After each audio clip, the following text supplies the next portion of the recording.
Cyril, what a beauty! Hawthorne was... I don't believe it! I see it, but I don't believe it! Claws with a capital C! How did he do it? Clearbury Eustace! Oh my goodness! Is this one to remember?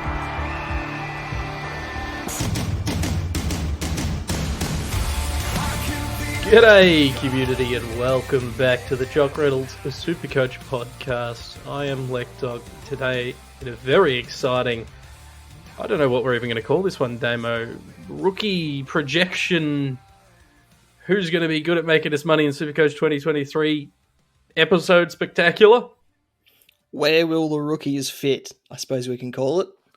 I like it. So Damo, myself and Patch have spent the last couple of days putting together depth charts for all of the AFL clubs to try and identify where this year's rookie priced players will come from. Damo, we found some that are already on lists, but a lot of it's going to come down to the draft again. It's exciting times. Most will come from the draft, but there are some that we have sort of slotted into places because they will come from within lists as well. In other exciting times, it is November, which of course means it's Movember time. Community at home might have seen my efforts over the last few years, but this year we're doing it together as a big old Jock Reynolds team, and there's some exciting news for the community, Damo. Yep, the return of the Jock Reynolds Evolution League is on. Help us raise money for charity and come hang out on November 13 for a good time. So here's how it's going to work. It'll be a fantasy game like we had in early 2020. However, this time there is an entry fee. We're raising money for charity. None of that money goes to anyone at Jock Reynolds. It all goes to Movember. There'll be prizes for first, second, third, and then other random prizes we're giving out throughout the live stream.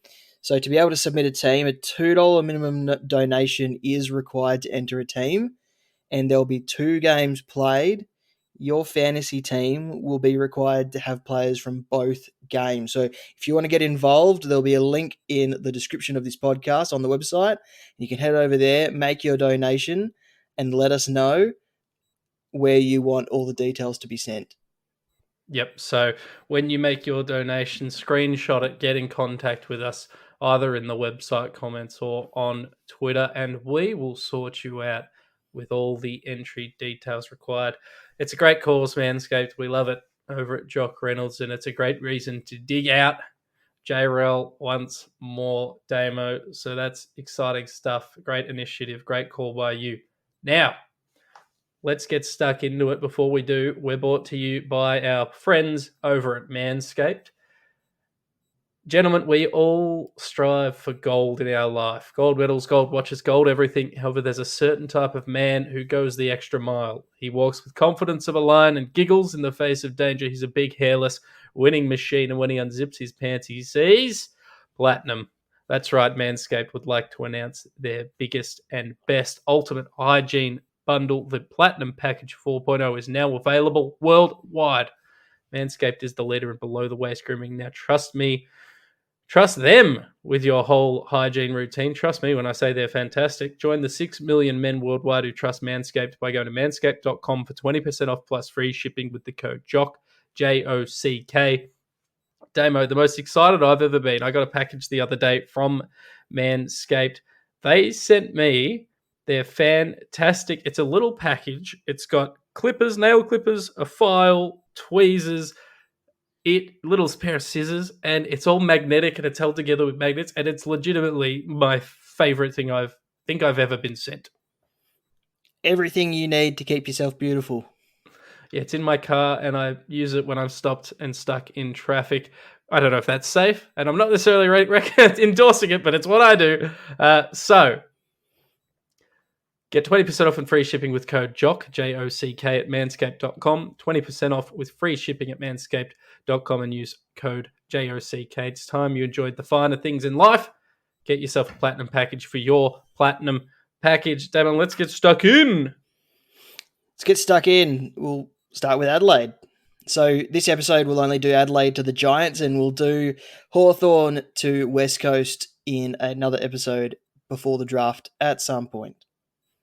So I think, Damo, this is a very exciting little activity we've done because it's not just helped us identify rookies. That will be the focus of today's show, but we can use this tool, this depth chart, and we'll maybe neaten it up and make it available for those at home and to have a look at.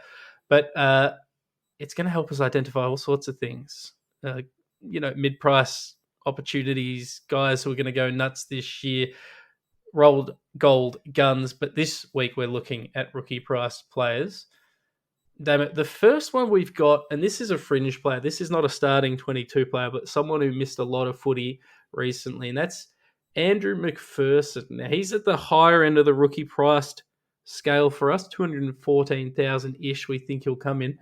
But there's a really good chance in a side that doesn't have a heap of general defenders that he could come back into this side and be a really positive contributor.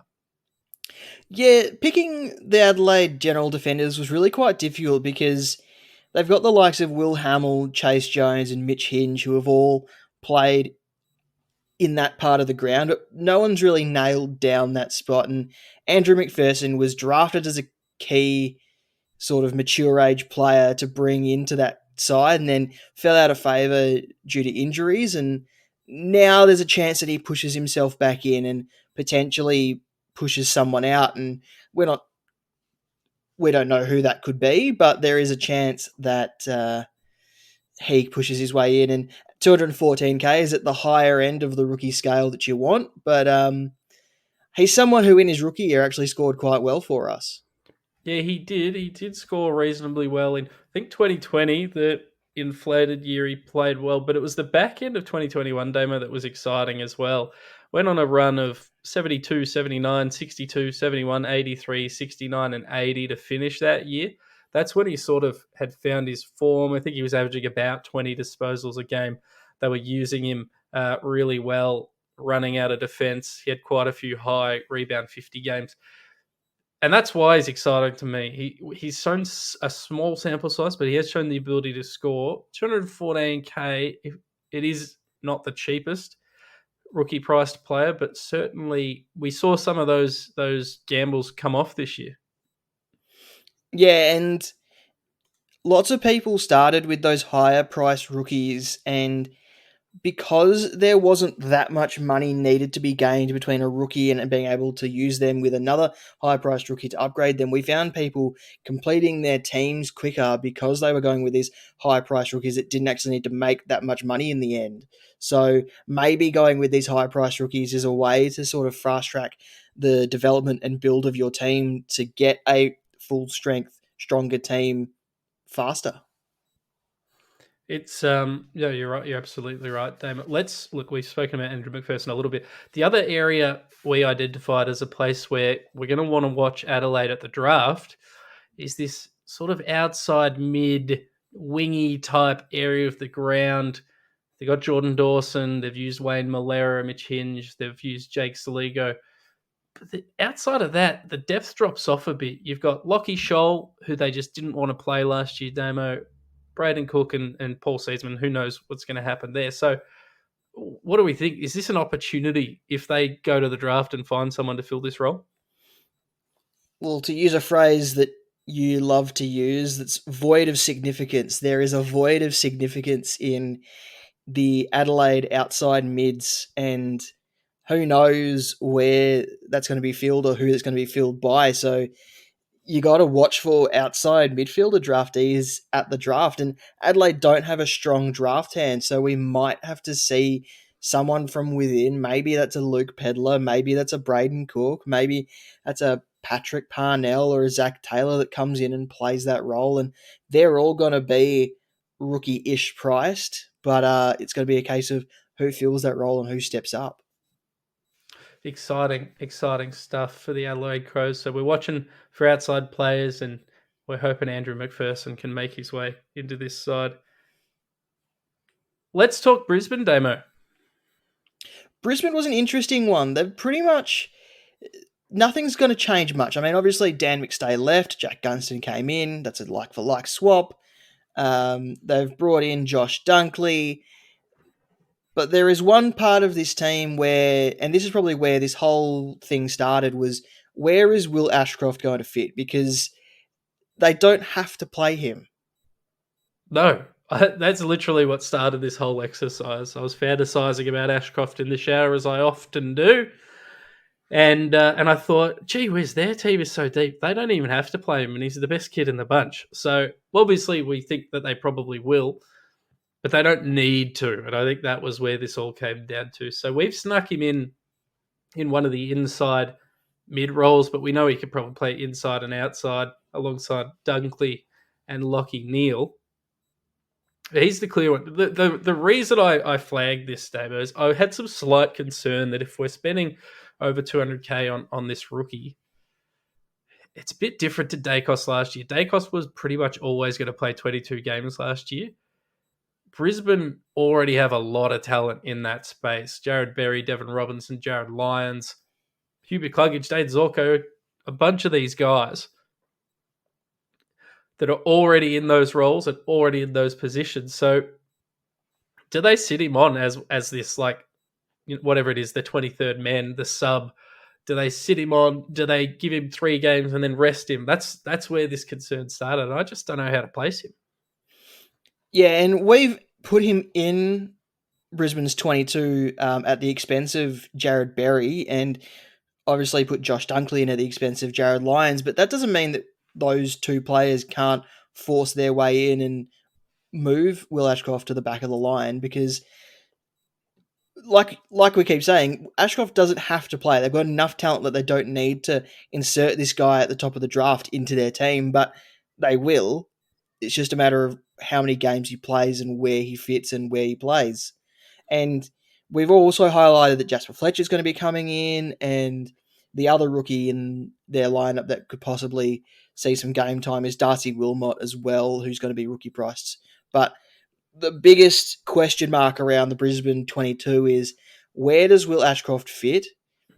Will he play 22 games or as many games as he is available? And whose place does he take? Because we think he plays. Does he start the season in the team? We don't know. Does he end the season in the team? We don't know. It's hard to predict. Yeah, I think that's the point, right? Everyone's comparing him to Dacos. Dacos was absolutely amazing in his first year. That doesn't happen to us very often, that we get rookies that are just like bang in consistent scorers all year long. That's the only reason for concern. I don't want people to go into next season absolutely expecting Will Ashcroft to repeat Dacos's efforts from 2022. He very well could, but I don't want that to be expectation. So that's why we've looked at it. Jasper Fletcher's another guy that I think will get game time this year, Damo, and provide us some value. I imagine that everyone's nice in the draft, so he'll get through pretty late before someone bids on him or takes him, so he'll be reasonably priced. And then Darcy Wilmot, who we've got listed as a depth sort of general defender. Well, they got Daniel Rich, who's getting on with age. Kitty Coleman hasn't always been fit, so there is some opportunities for young Wilmot that we can foresee. Yeah, and he was their top draft pick at the last draft and probably would have played if he hadn't been suspended in that first game from his indiscretion in the preseason matches. So he's one to really keep an eye on, and his price won't be affected because he didn't play during the regular season. And to be fair, he looked quite impressive during those finals games. So we think there's a couple of opportunities for rookies at Brisbane. Ashcroft's the main one, but for the most part, their team is pretty damn settled. Let's move on to the Carlton Blues. Not a whole heap has changed with this side, Damo, but there is a couple of spots up for grabs in the starting 22. I think that sort of third or fourth, however you want to look at it, small forward, either on the field or starting on the bench, is up for grabs. Probably in competition between, I've got Matt Owies in the 22, but in competition between Corey Durden, Jesse Motlop, and my rookie bolter for the year, David Cunningham, at 181,000. I think he's a reasonable shout to come into this best 22, and at $181,000, Damo, he has capacity to score. It's just whether he has capacity to actually be alive and stay on the ground. He's one that's probably going to sit in the same sort of basket as Corey Durden, and Corey Durden probably played more games and made more money than people really think.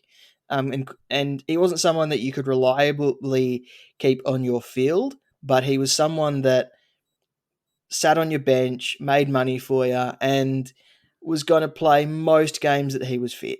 And David Cunningham, assuming he is all good and all over his knee troubles, he could sit in that same sort of basket, a little bit more expensive than Corey Durden was to start the season. But you've got an outside mid spot open and a small forward spot open. And to be fair, David Cunningham could probably fill one of those spots. Well, yeah, that's the other spot I've got up for contention. It's a void of significance on Carlton's list.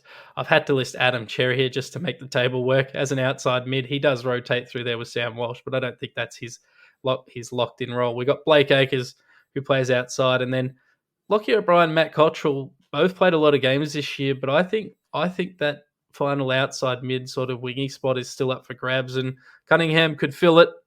O'Brien and Cottrell will probably play games, but I think the Blues will draft another midfielder, a la Jack Carroll a couple of years ago, and run them through sort of that outside-y half-forward role as well. So I think that pick 10 is going to be used on a player who can fill those positions and will be really competitive, give us some rookie options. The other thing, Damo, if Carlton manages to find, and I don't think they will, a key forward at some stage in this draft or from the listed free agency, you'd have a look at them because there is no depth in that position on the list. It's Charlie Curnow, Harry Mackay, and if you squint, Jack Silvani. There's no other key positions on this list. So if they pick someone up, that's just another spot to look at. Moving on to Collingwood, Carlton's arch rivals. There are some places on their list where they're mostly settled. It's just a case of, are they really settled there? Like, are they really okay with who is currently locked into that position? So we've had to list Braden Maynard as a key defender here. Yeah. He's not a key defender, but late in the season, he was having to play that role. And that's not who he is. That's not how he plays. So we could see the likes of Charlie Dean, who we probably would have had in our teams if he wasn't injured to start last season, in our defence as a rookie. He's 195 centimetres, intercepts everything that comes his way. He's pretty much a Darcy Moore clone, Jeremy Howe clone. It's just a case of him remaining fit, but he probably starts behind Billy Frampton, and Billy Frampton is not going to be rookie priced. Yeah, it would have been perfect if they didn't bring Billy Frampton across. Clearly, they were a little worried about the depth with the retirement of Roughhead and the injuries to Dean and Jeremy Howe, for that matter, as well, and Darcy Moore as well, for that matter. There's a lot of injuries in that back line, but geez, if Charlie Dean can sneak past Billy Frampton and get his opportunity, I think he's going to be a really solid scorer. He scored really well when he did play in VFL and other senior footy over his journey. They lack a little bit of depth in the outside mid space. They lack a little bit of depth in the key forward stocks. So if they draft some outside mid class, they don't have the most amazing picks in this draft, but if they can find someone, that'll certainly be someone, a position I'm looking at for rookies. But I think for Collingwood, I think in terms of rookies, we're really hoping for Charlie Dean or maybe Aiden Begg. I don't know if he's still going to be rookie price, but there's not a whole lot in this space for us. Let's talk Essendon Bombers, Damo. Let's talk Patch's side. We had him really help us put this together. It became very clear quickly that they lacked some depth in the inside midfield stocks. That's why they brought in Will Setterfield. But we do have a starting best 22 rookie price player, we think, Damo, in Nick Cox. Yeah, it should come in at 196k if they want to be kind to us, but he did miss most of the year. I think he only played a couple of games, if any at all. So he should get the full discount and come in at 196k. He's probably going to sit either in the forward line or on the wing there and be a pretty good option for us with a pretty good job security. But obviously, Brad Scott has just arrived at the team and will have his ideas on who is best 22 and who is not. The other player that could potentially be rookie priced is Zach Reed. He's probably going to come in at about 201k. It's kind of Sam DeCotting sort of player, so won't score fantastically in every game, but could have a few games where he intercepts quite a little bit and boosts his score a little. The other names we've got to look at for them, obviously pick 4, I'm predicting they'll take the best midfielder available. They'll be relevant in the same way that Hobbs was last year, I'd say. Then they've got a couple of father sons that'll come onto this list. They got Owen Davey Jr., who should be a top 20-ish selection in this year's draft. He's a small forward, so who knows if he scores, but you'd expect him to get some game time. His brother, Jaden Davey, won't feature this year. You'd think missed this next year. He missed this year with a knee injury. And then they've got Anthony Mankara, who's an NGA, very raw, should get picked up by the Bombers, but you wouldn't expect him to feature anytime soon. So it's really Nick Cox, Zach Reed, and maybe Owen Davey Jr. and whoever gets picked at pick 4. So we could actually have a little bit of value at Essendon. Yeah, we could have a little bit of value, and who knows what price Sam Wiedemann will come in at as well. That's an interesting one, Damo. Would love to see how they see that role working with Peter Wright, Stringer, Jones, all those blokes up there. Let's talk about your boys, though, now. Freo. I did this in about 30 seconds because I knew exactly how I wanted it to look. I don't know if people agree with me on this, but I think Taberner, Amos, and Jackson are their starting key forwards. Josh Corbett is a chance to come in and play a role if they think Jai Amos needs a little bit more development, and Josh Corbett will be about 196k. He won't be a fantastic scorer, but he's one that could come in, play a role, be decent bench cover, if nothing else. Josh Tracy as well is there, who could be cheap-ish. Sam Sturt, for the general forwards, he's been tipped by some to have a big preseason that could push him into the Dockers lineup as well, and he's probably going to come in at 123k after not playing much over the last 2 years due to various reasons to do with his health. And the other player that people will have to keep an eye on is Matthew Johnson, 123k, probably might step in on the outside to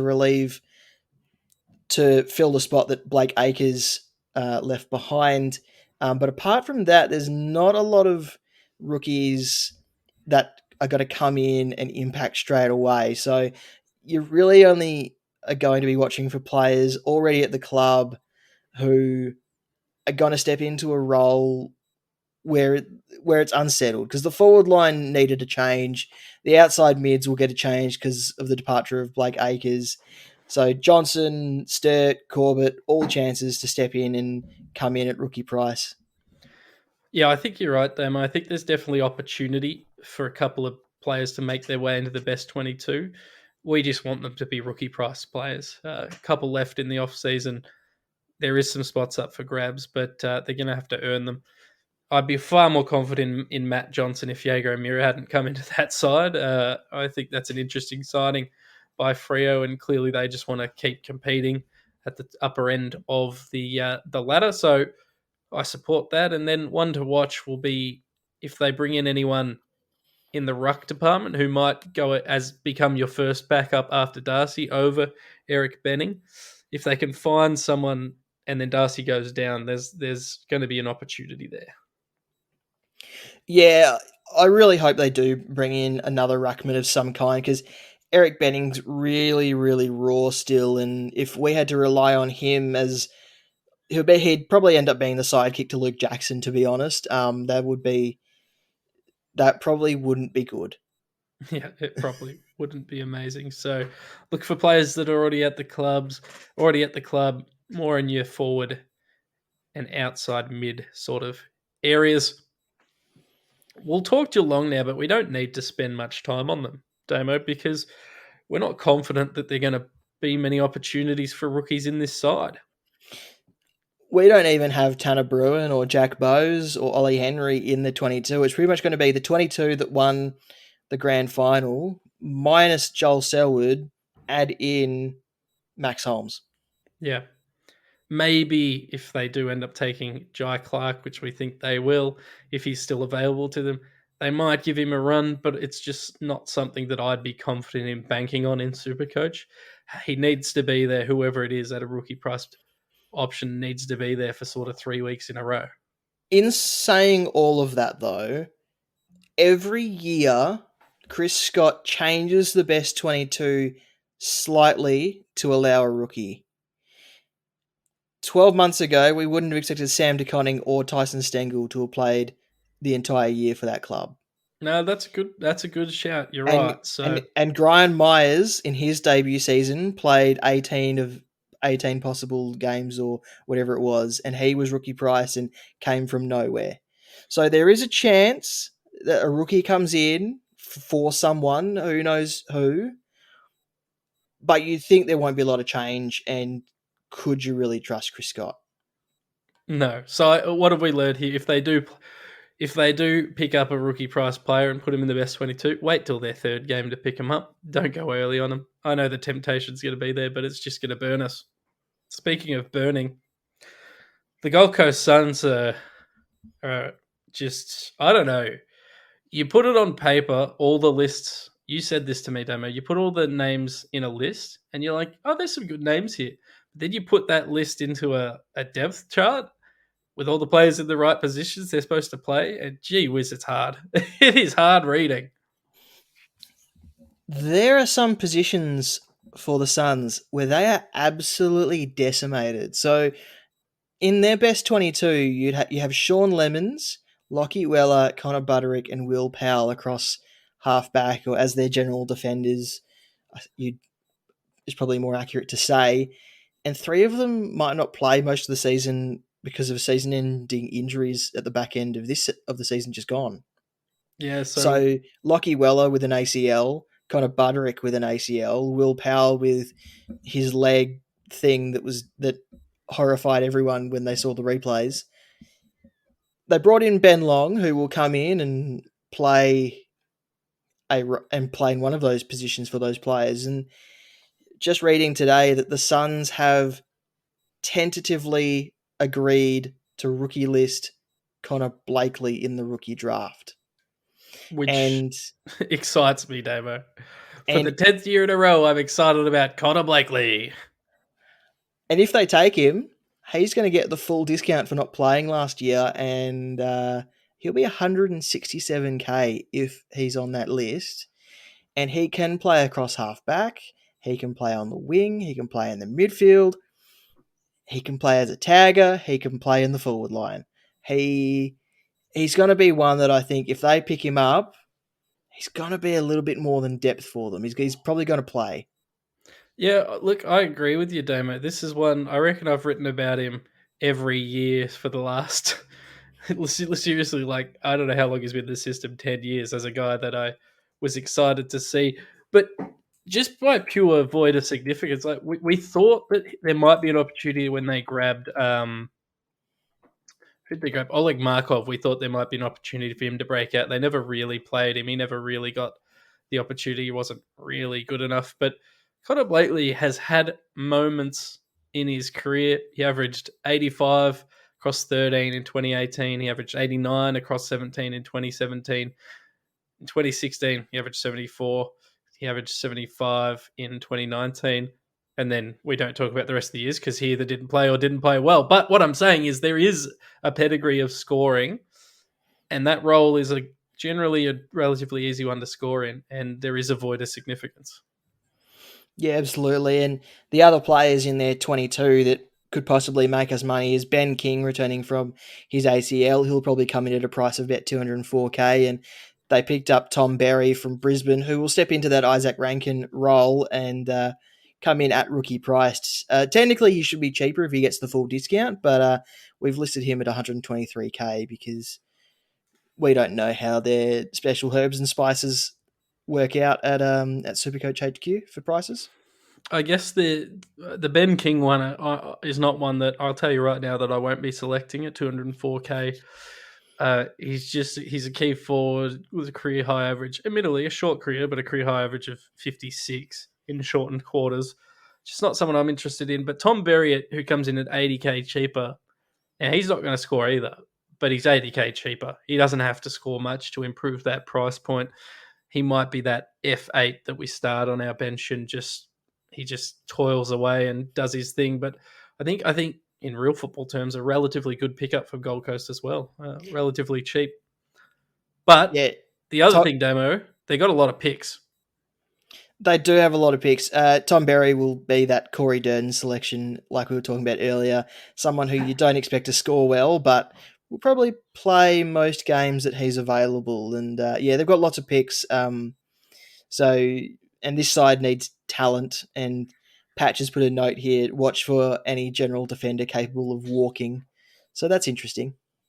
They've got one guy that is very raw and he probably won't get a game this year, but they've got an academy or a zone player in Lloyd Johnston who could potentially fill that role, one that I'll watch. But whoever they take it, I think they've got pick 5, Damo. Whoever they take at pick 5 is essentially going to have to play. Yeah, their list needs something. Yes, it does. Let's move on to the ugly brother of Gold Coast, or the attractive sister of Gold Coast. I'm not sure which one it is. GWS is who I'm talking about. They've got a couple. We don't even have a best 22 for them because they've lost so many players, Damo. This was really, really difficult. And with a new coach like Adam Kingsley, who knows exactly how he's going to want that team to operate. So we're pretty confident that the Giants will pick up Aaron Cadman with their first selection. So we've cheekily slotted him into their 22.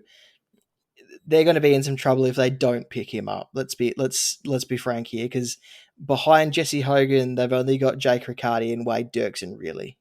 Yeah, and I actually quite like Wade Dirksen as a prospect. 123k mid-season draftee. He can play forward or back. I actually like his chances of playing senior football this year. So he's definitely one to watch in the rookie priced area. But you're right. If they have to select Cadman, they've put themselves in a corner with selecting Cadman, and they essentially are going to have to play him straight away because they really, really struggle when you look at those key forward options. Yeah, so it could end up being Hogan, Cadman, and Dirksen all in that forward line to begin the season. Then you look at the rest of their team, they just lack depth pretty much across the board. General forwards, they lack depth. Inside mids, they lack depth. I don't love the depth in their outside mids. So I'm going to be watching. They've got quite a few early draft picks in this year's draft. Any mid they take, I think, is going to have opportunities to play. Josh Kelly, Tom Green, Cal Ward, Stephen Ginigliog have all been known to miss games. So there'll be opportunities in that space. So watch for whoever they're drafting. We hope Kingsley plays rookies, but you've identified one other name that might be a rookie price player we can look at. Brent Daniels. Now, I don't know if he's going to be a popular player. I don't know if he's going to score well. He doesn't have a Supercoach pedigree, but he is going to be technically rookie priced. He's going to come right at the top of what you probably consider to be a rookie priced player. He's going to be 220k, Brent Daniels, and he missed last season with a foot problem, I believe it was. He probably could have played towards the end of the season. They chose to cotton wool him and get him ready for this season. So they've obviously got a plan for him. It's just a matter of if Adam Kingsley has a plan for him. Yeah, no, certainly one to watch. Career high 66 in shortened quarters, 64 in full length quarters, which was his second season, which it would make you some money. You'd want a little bit more from him, but he's going to have, we think, opportunity in this side. And I know a lot of people were banking on Toby Bedford as a rookie price option, Damo, but we don't think that that's going to happen, do we? No, so he played 16 games if you look at Footy Wire, but he was only activated for 8 games. And because games where you aren't activated are not Counted in aren't Supercoach. counted in Supercoach, he's probably only going to be priced for the 8 games that he played, which puts him about 240k, which probably rules him out of people's teams. The other name I've got interested, I'll just touch on quickly, is Kieran Briggs. If he gets the maximum discount, he could be sub 200. Not 100% sure that happens, but I just really like him as a player, and if he gets opportunity, he might score. Obviously, would need that full discount to be in consideration for our Supercoach sides. Yeah, and he reminds me a little bit of Toby Nankervis. So does Adam Kingsley want someone like that in the Giants team ahead of a Bruce or a Flynn? Who knows? Who knows, indeed. Damo, I think we could wrap it up there. We will have a part 2 to this at some stage, doing the other 8 sides. Let us know in the comments if there's any names you've got your eye on so far, community. If you want to see the depth charts, let us know. And of course, Damo, they need to click the link below in the description or on the website and go to the Movember page. Donate, minimum $2 donation, screenshot it, show us you've donated. You'll enter the J-Roll competition. We're giving away a bunch of fantastic prizes, and J-Roll's just bloody fun as well. Get involved. It's all for a good cause, all for Movember, all for men's mental and physical health. Get around it because we want you to be happy, and we hope that you want us to be happy as well. True, and that would make us very happy. Damo, this was bloody fun. Thank you. No worries, and I'll see you for the next 9 teams. Fantastic.